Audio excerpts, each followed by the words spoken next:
Здание городского отдела ЗАГС было открыто в начале 90-х прошлого века. До сегодняшнего дня его внешний и внутренний облик дошли без изменений, но значительно износились и требовали ремонта. Протекающую кровлю заменили в прошлом году. В этом же средства из республиканского бюджета были выделены на капитальный ремонт всех внутренних помещений.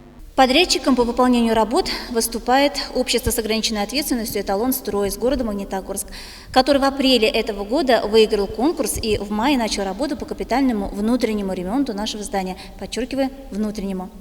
В настоящее время выполнено около 30% объема работ, и сегодня у нас первый переезд – это архив, а через 2 недели мы планируем переехать в свои постоянные рабочие кабинеты. В ходе ремонта заменят проводку, пожарной сигнализации, отштукатурят, покрасят стены, постелят на пол кафельную плитку. На прошлой неделе начались работы и в самом зале бракосочетаний. В связи с этим торжественная регистрация заключения браков по пятницам и субботам перенесена в здание филармонии. Хочу сказать, что все остальные акты гражданского состояния, рождение, смерть, разводы, установление отцовства, в общем, все остальное продолжаем мы принимать по нашему бывшему адресу Закиева Лидия, 28/1, здание отдела ЗАГС.